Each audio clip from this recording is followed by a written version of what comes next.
The snow had been falling since 4 in the afternoon, and by the time Ingrid Solberg's shift at the hospital pharmacy ended at midnight, it had buried everything: the parking lot, the benches outside, the little maple tree she always noticed on her way in, because it reminded her of the one in her grandmother's yard back in Muskoka. She was counting coins in the fluorescent light of the hospital lobby vending machine, trying to decide between the granola bar that might get her to tomorrow morning and keeping the last $2 for the bus home, when she heard the doors slide open behind her and let in a gust of February that cut straight through her scrub jacket. She didn't look up. She was still $1.15 short of the granola bar, which felt, in that particular moment, like the most defeating thing that had happened to her all week, which was saying something. Because the week had included her landlord raising the rent on her bachelor apartment, her student loan provider leaving a 3rd voicemail, and her supervisor at the pharmacy informing her that they were cutting her Tuesday shifts to save on wages. She put the coins back in her pocket and turned to leave. That was when she noticed the man. He was standing near the admissions desk, and the 2 women behind the counter were looking at him, the way people look at something they haven't decided is dangerous yet. He was soaking wet. Snow melting off the shoulders of a dark overcoat, water running from his hair down the side of his face. He was holding his left side with his right hand, and even from across the lobby, Ingrid could see the dark stain spreading through the fabric of his shirt where his coat had fallen open. She was not a nurse. She was a pharmacy student, 26 years old, doing her practical placement at Toronto General while finishing her final year at the University of Toronto. She had no business walking toward that man. She walked toward him anyway. "You need to sit down," she said, not loudly, just directly, the way she'd learned to talk to people in pain who were still pretending they were fine. He looked at her. His eyes were dark, very steady, and she had the odd impression that even soaking wet and clearly injured, he was somehow the most composed person in the building. "I'm fine," he said. His voice was low, no accent she could place exactly, something old money Toronto mixed with something harder, somewhere else entirely. "You're bleeding through your shirt," she said. "I noticed."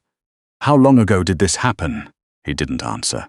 The admissions clerk, a woman named Deborah who Ingrid had known for 4 months, and who had strong opinions about the hospital's coffee, was reaching for the phone. The man's eyes moved to the phone, and something shifted in his face. Not panic. Nothing as uncalculated as panic. Just a decision being made. "Don't," he said. Deborah stopped. Later, Ingrid would think about that, about how he'd said one word to a stranger, quietly, and the stranger had simply stopped what she was doing. Ingrid looked at the hand pressed against his side. She looked at the water pooling on the tile floor beneath his boots. She thought about her granola bar, about Tuesday shifts, about the maple tree in the snow outside. "Come with me," she said. She took him to the staff break room at the end of the pharmacy corridor which she had access to and which, at midnight on a Wednesday in February, was empty. She sat him down in the plastic chair nearest the sink and found the first aid kit in the cabinet above the coffee maker where she knew it lived. She put on gloves. She lifted his coat and his shirt and looked at what was underneath. It was a knife wound, clean entry, which told her it had been a narrow blade, and it had gone in at an angle that had missed anything vital.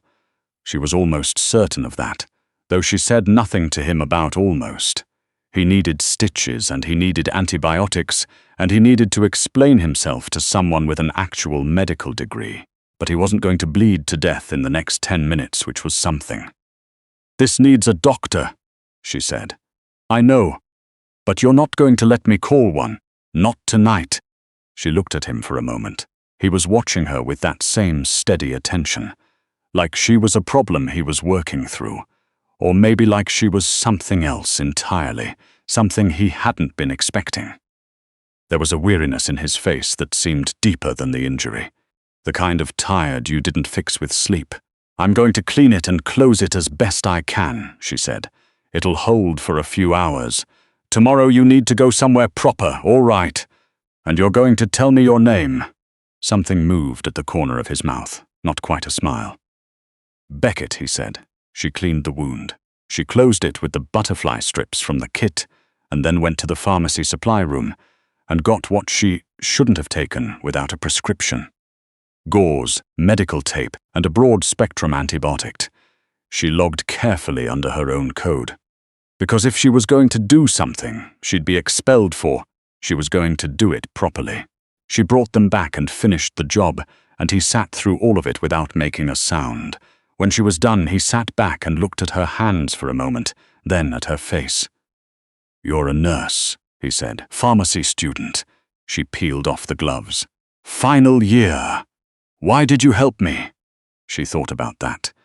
She'd been thinking about it since she'd walked across the lobby, if she was honest, turning it over in her head the whole time she was working, and she hadn't come up with anything more sophisticated than the truth.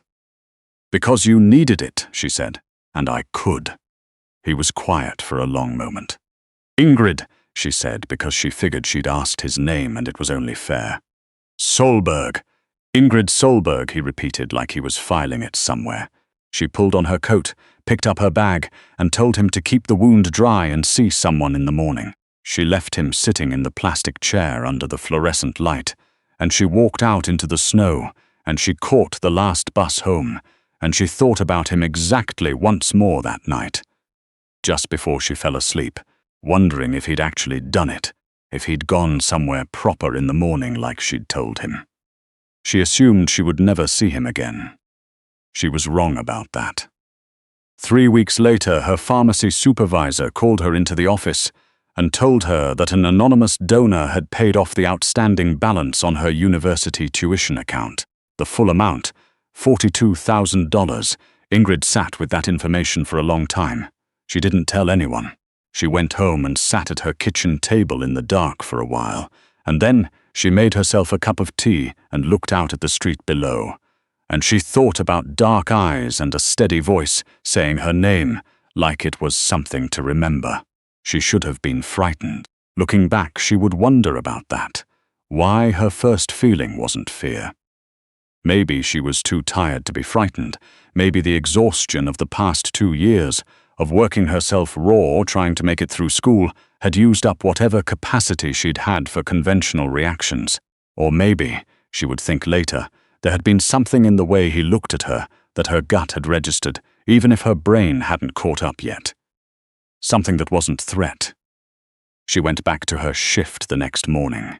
She counted pills and filled prescriptions and answered questions about drug interactions, and at 5 in the afternoon, when she was putting on her coat to leave, Deborah from admissions appeared in the pharmacy doorway, looking slightly hunted.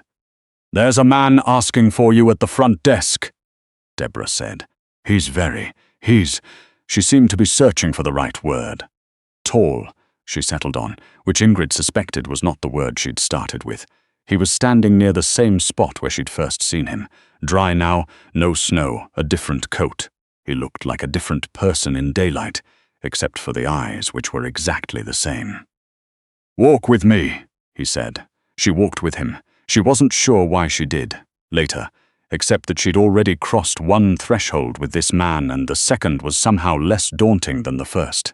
They walked 2 blocks in the cold to a coffee shop she knew, and they sat across from each other at a small table near the window, and he put a black credit card down between them and told her it had a limit she wouldn't reach in a year of spending, and that he was sorry for the abruptness of the approach, but he'd wanted to thank her properly. "I don't need your money," she said. "Your tuition was going to end your placement," he said. Not a question, he already knew. She looked at him. "How do you know that?" "I pay attention," he said. She pushed the card back across the table. He looked at it but didn't pick it up. "My name is Beckett Rowe," he said. He let that sit there for a moment, the way you set something down carefully because it's fragile or because it's heavy. "I think you know that name." She did. She was from Toronto and she read the news and she was 26, not 12. Beckett Rowe was not someone you had to follow closely to have heard of. He was someone whose name appeared on buildings and in business pages and occasionally in court reports that always seemed to dissolve before they reached a verdict. He was 40, maybe 42, the heir to a private holdings empire his father had built in the 70s that had grown into something vast and quiet and not entirely visible. There were rumors. There had always been rumors. She looked at the man across the table from her. He was watching her work through it, patient and still, and he didn't flinch from being recognized. "You could have sent someone else to thank me," she said. "I could have. Why didn't you?" He picked up his coffee, and for the first time she saw something in his face that wasn't calculation or composure, just a flicker of something genuine, like a light through a curtain.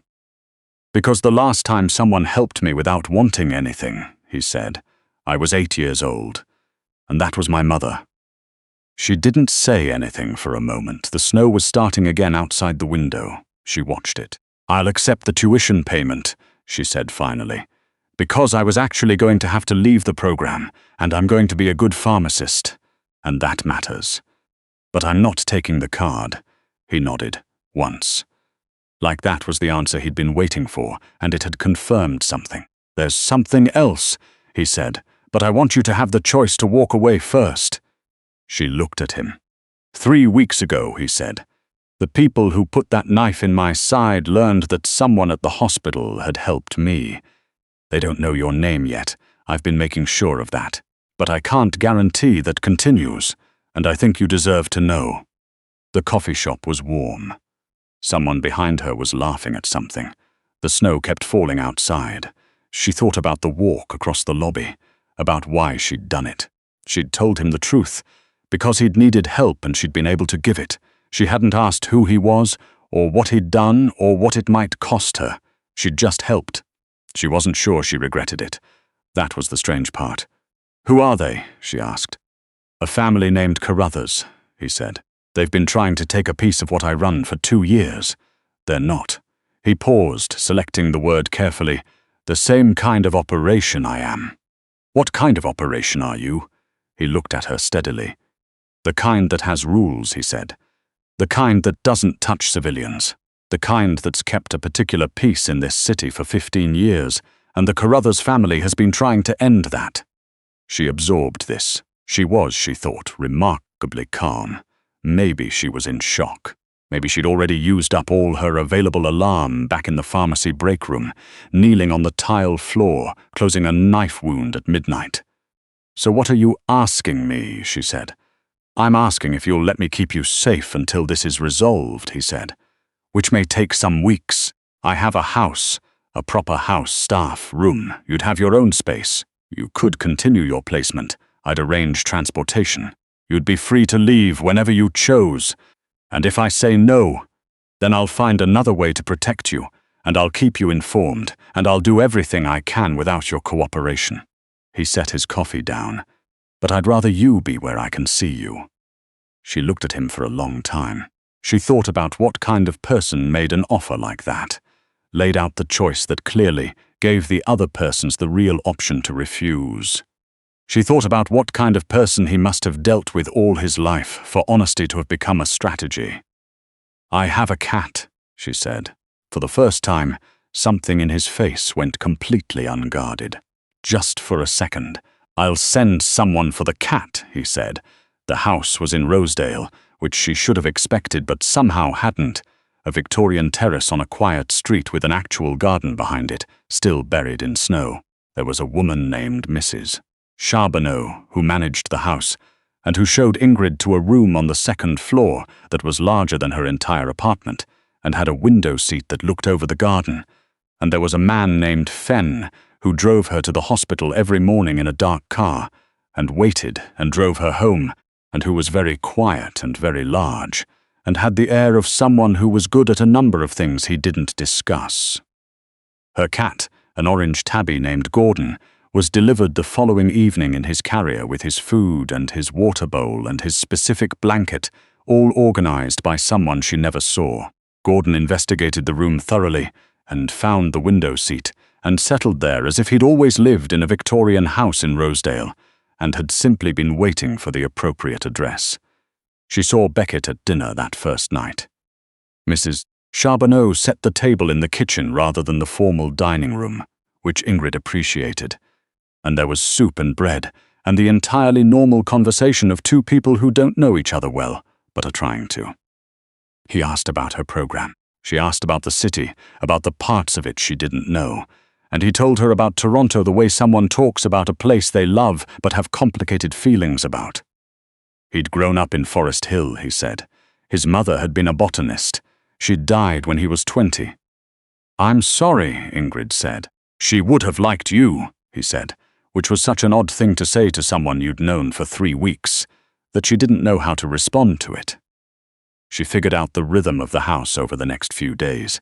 Beckett left early and came back late, usually quiet in a way that suggested the day had been difficult without specifying how. There were other people who moved through the house sometimes. Men and women who spoke briefly with him in rooms Ingrid didn't enter, who were unfailingly courteous to her and gave her a wide berth otherwise. She understood that she was being carefully managed, kept adjacent to something without being part of it, and she appreciated the effort, even as she was aware of it. She was studying for her pharmacology boards one evening, 3 weeks into the arrangement, when she heard voices in the hall. Not loud, but sharp. The kind of sharp that comes before something breaks. She wasn't trying to listen, but the house was old, and the walls were thin, and she heard the name Carruthers, and then she heard Beckett's voice, low and very precise, saying something she couldn't quite catch, and then a door. Then nothing. She went back to her notes. She was very nearly done with the renal pharmacology section, which was the one she'd been dreading, and Gordon was asleep on her foot. And outside the window the February snow had finally stopped, and there was a kind of pale quiet over the garden. She told herself it wasn't her business. She told herself she was a pharmacy student in a borrowed room, and it wasn't her world and it wasn't her problem. She had believed this more or less for 3 weeks. She kept telling it to herself. She didn't entirely believe it anymore. She found out what was happening the way she found out most things, by paying attention and adding details up. A word here, a name there. The understanding arrived gradually, and then all at once, the way these things always do. The Carruthers family had been moving against Beckett's interests for 2 years, pressuring the people who worked with him, interfering with arrangements that had stood for a decade, feeding misinformation to the authorities, designed to create friction that would cost time and attention and resources. The knife in the break room had been a message, not really an attempt. The real pressure was quieter and more sustained. And it was working. Not in any single catastrophic way, but in the accumulated weight of it, the way that kind of thing always works. Through attrition, through waiting out a person until they made a mistake. She understood now why Beckett looked tired in the way that didn't fix with sleep. She understood, too, that there was a specific problem no one had solved yet. The Carruthers family had a man inside one of Beckett's operations, someone who had been there for years, someone trusted, and they knew there was a leak, but no one had been able to identify who. She heard this from Fenn, who told her more than he probably should have. She suspected, because she asked good questions and listened carefully, and had a face that people found it easier to talk to than not. She had always been like that. Her grandmother used to say Ingrid could get a stone to tell her its troubles. She thought about it for a long time. She wasn't a detective. She wasn't any part of this world. But she was someone who had spent years learning to find discrepancies, in dosages, in interactions, in things that should fit together cleanly and didn't. Pattern recognition, her professor called it. The ability to see what isn't there as clearly as what is. She had a thought. It was probably nothing. She turned it over and looked at it from different angles, and it kept coming up looking like something. She went and knocked on the door of Beckett's study. He looked up when she came in. She'd been in this room only once before, briefly. It was full of books and papers and had the look of a space where a person actually worked, rather than one arranged to look like it. "I have a question," she said. "All right. The person you're looking for," she said. "How long have they been in place?" He looked at her carefully. "At least 3 years," he said. "Possibly longer. And the leak, is it information about operations, or is it something more specific? Schedules, locations, that kind of thing?" He was very still. "Why are you asking?" Because if it's time-sensitive information, specific times and places, then the person has to have a way of passing it along quickly. They can't be sitting on it for days. They need a channel that's fast and doesn't look irregular. She paused.